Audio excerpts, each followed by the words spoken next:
Welcome dear रॉकर्ड्स। आज मैं आपको एक मजेदार मूवी समझाने जा रहा हूं जिसका नाम है रोड ट्रेन। मूवी की शुरुआत में एक ट्रक को दिखाया जाता है जिसके बारे में बोला जाता है कि अगर ये ट्रक आपको कहीं हाईवे पर दिखे तो आपको इससे बचकर भाग जाना चाहिए। अगर ये ट्रक बिना किसी बात के भी आपको टक्कर मारे तो भी आप इससे पंगा न लो, क्योंकि अगर आपने ऐसा कुछ किया तो ये आपको जिंदा नहीं छोड़ेगा। अब चार दोस्त दिखाए जाते हैं जिनमें से माइक नाम का लड़का इस कहानी पर विश्वास नहीं करता। माइक अपने सामने चल रहे बड़े ट्रक को देख रहा होता है और ट्रक ने उसकी गाड़ी को टक्कर क्यों मारी इस बारे में सोच रहा होता है। माइक अब बड़े गुस्से में है, लेकिन उसके दोस्त समझाते रहते हैं कि इस ट्रक से पंगा मत लो, लेकिन अपने गुस्से के आगे माइक किसी की नहीं सुनता। वो जादुई ट्रक से होने वाले खतरे पर ध्यान न देते हुए उस ट्रक से बदला लेने के लिए आगे बढ़ता है। शुरू में जादुई ट्रक माइक को कोई मौका नहीं देता, लेकिन थोड़ी देर में कुछ अजीब होता है। जादुई ट्रक हार मान लेता है और माइक की गाड़ी को आगे जाने देता है। अब चारों दोस्त इस बात से इतने ज्यादा खुश होते हैं कि उनका ध्यान इस बात पर जाता ही नहीं है कि ट्रक को कोई नहीं चला रहा था, मतलब ट्रक अपने आप चल रहा था।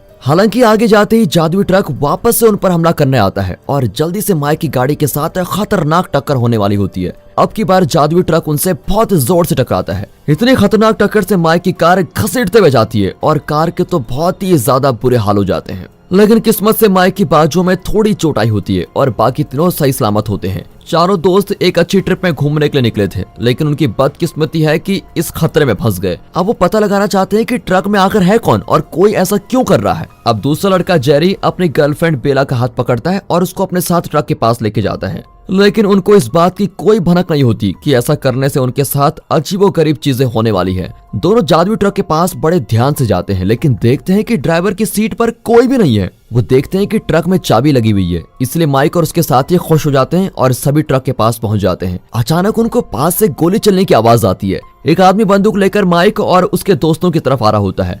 ये देखकर चारों दोस्त डर जाते हैं कि अब क्या होगा, और उस आदमी से बचने के लिए वो जल्दी से ट्रक में चढ़ जाते हैं। सभी के सभी लोग बंदूक वाले पागल आदमी को देखकर बहुत डरे हुए हैं। जेरी ट्रक को शुरू करता है ताकि वो लोग पागल आदमी से बच पाएं, लेकिन बेचारे को पता नहीं होता कि जादुई ट्रक ने ये जाल बुना हुआ था ताकि वो चारों मर सके। ट्रक के अंदर अजीब संगीत बज रहा होता है और जल्द ही चारों को बहुत गहरी नींद भी आ जाती है और चारों को नींद जादुई ट्रक के जादू से आई होती है। फिर वो ट्रक उनको एक छोटे कच्चे रास्ते पर लेकर जाता है। अचानक ट्रक के नीचे कुछ आने से झटका लगता है और ड्राइवर सीट पर बैठे जेरी की आंख खुल जाती है। वो सही समय पर ब्रेक्स लगा देता है, वरना आज तो चारों दोस्तों का आखिरी दिन होता। सभी की आंखें खुलती हैं और गर्मी लगने की वजह से वो बाहर चले जाते हैं। वो देखते हैं कि वो सभी एक ऐसे रास्ते पर चल रहे हैं जिसको कोई इस्तेमाल नहीं करता और वहाँ आसपास कुछ भी नहीं है, लेकिन उन लोगों को नहीं पता कि जादुई ट्रक उनको यहाँ जानबूझकर लेकर आया है। अब जेरी ट्रक को वापस घुमाने की कोशिश करता है, लेकिन ट्रक शुरू ही नहीं होता। अब माइक की चोट बहुत ज्यादा बढ़ रही है, इसलिए कुछ देर बातचीत करने के बाद जेरी अपनी गर्लफ्रेंड बेला के साथ मदद मांगने के लिए चला जाता है, लेकिन उनके जाने के बाद ही ट्रक में रुका हुआ माइक बड़ी मुसीबत में फंस जाता है। बाहर माइक की गर्लफ्रेंड मैरी एक पत्थर को लेकर ट्रक के साथ जुड़े कंटेनर का दरवाजा खोलने की कोशिश करती है ताकि उसको अंदर से कोई काम की चीज मिल जाए, लेकिन ऐसा लग रहा है कि ताले पर भी किसी तरह का जादू किया हुआ है, क्योंकि बहुत कोशिश करने के बाद भी ताला खुलने को तैयार नहीं होता। इसलिए मैरी हार मान के वहां से चली जाती है। अब मैरी पेट्रोल की टंकी खोलकर देखती है तो उसको पता चलता है कि टंकी में तो पेट्रोल है ही नहीं। ये देखकर सवाल उठता है कि बिना पेट्रोल के ये ट्रक यहाँ कैसे आया। मैरी का चेहरा देखकर साफ साफ पता लग रहा होता है कि उसके दिमाग में बहुत सारे सवाल आ रहे हैं। अब मैरी पेट्रोल के पाइप निकाल कर देखती है जिससे लाल रंग की कोई अजीब चीज निकल रही होती है। वो सोचती है कि ये कोई पेट्रोल तो नहीं है, तो ये चीज है क्या। दूसरी तरफ माइक अचानक ही जाग जाता है और पता नहीं कैसे खुद ही एक जगह हाथ डालकर एक चाबी निकाल लेता है। फिर कोई रहस्यमय ताकत उसको ट्रक के पीछे डब्बों की तरफ खींच लेती है और माइक दरवाजा खोलकर अंदर चला जाता है। जैसे ही दरवाजा बंद होता है, अंदर से चीखने की आवाज आती है। मैरी उस आवाज को सुन लेती है और वो जल्दी से माइक को देखने पहुंचती है, लेकिन उसको ट्रक के अंदर माइक नहीं मिलता। वो माइक को घबराते हुए इधर उधर ढूंढती रहती है। तभी ट्रक के डब्बे का दरवाजा खुलता है और माइक सही सलामत बाहर आ जाता है। लेकिन अब जो माइक बाहर आया है वो बिल्कुल अलग दिख रहा है। उसके जिस हाथ पर चोट लगी थी उसमें पहले से ज्यादा जान आ गई है और उसकी आंखें भी भयानक लग रही होती है।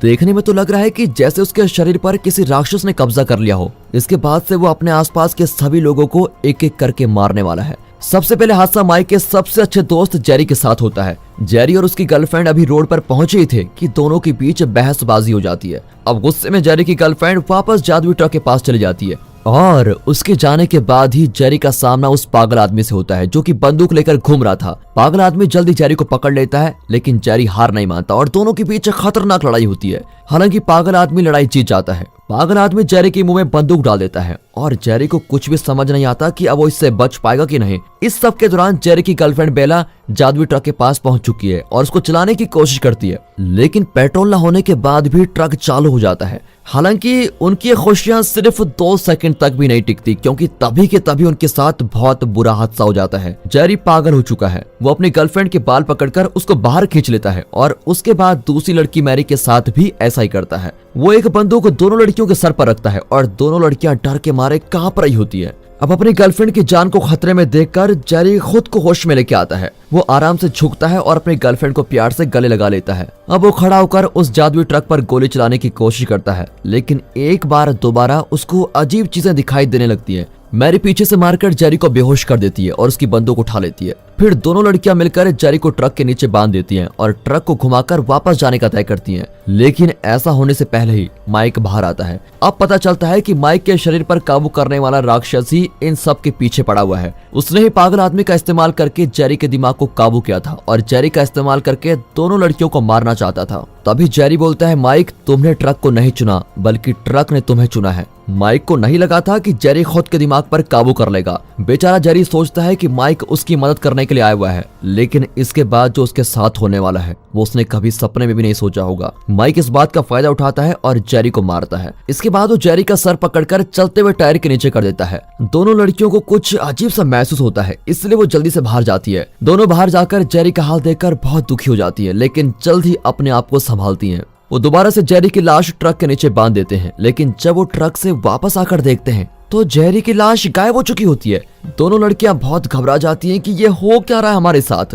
ये सब इतना डरावना होता है कि मैरी डर की वजह से वापस ट्रक में चली जाती है। तभी वहाँ पर माइक आता है और बेला को बोलता है, क्या तुम्हें मुझ पर विश्वास है? वो बेला को अपनी चाल में फंसा लेता है और ट्रक के पीछे डब्बे में लेके जाता है। अब माइक का अगला शिकार उसकी गर्लफ्रेंड मैरी है। अब वो मैरी के सामने जाता है, जो कि ट्रक से बाहर अपने दोस्त बेला को ढूंढने में लगी हुई है। माइक मैरी को भी अपनी बातों में फंसाने की कोशिश करता है। मैरी ट्रक के अंदर जाती है और ट्रक को चालू करती है। वो सोचती है कि मैं इस जगह से थोड़ी दूर चले जाऊंगी तो शायद माइक ठीक हो जाएगा। बहुत सारी मेहनत करने के बाद, मुश्किलों के बाद मैरी रोड पर वापस पहुंच चुकी है।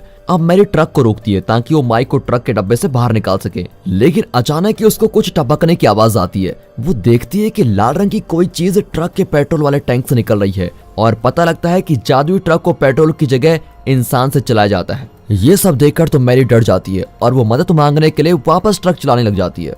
अब माइक को दिखाया जाता है, जो कि ट्रक का स्टीयरिंग व्हील पकड़कर बैठा हुआ है। वो बड़े खुशी के साथ सामने जाती एक गाड़ी पर ट्रक चढ़ा देता है। मैरी को इस बात का बहुत बुरा लगता है। उसको समझ आ गया है कि उनके लिए सब कुछ खत्म हो चुका है। मैरी गुस्से से भर जाती है और बेला को थप्पड़ मारकर ट्रक से बाहर फेंक देती है। ऐसा होने से माइक ट्रक को रोकता है ताकि वो अपनी शिकार बेला को वापस ला सके। अब मैरी इस बात का फायदा उठाती है और बंदूक लेकर चुपचाप अपने बैग में डाल देती है। वो ट्रक से बाहर जाती है और भागने की तैयारी करती है और साथ ही साथ वो माइक की बातें मानने का नाटक भी करती है। जब माइक बेला को ट्रक के पीछे वाले डब्बे में लेके जा रहा होता है, तभी वो माइक और बेला दोनों को अंदर ही बंद करने का सोचती है।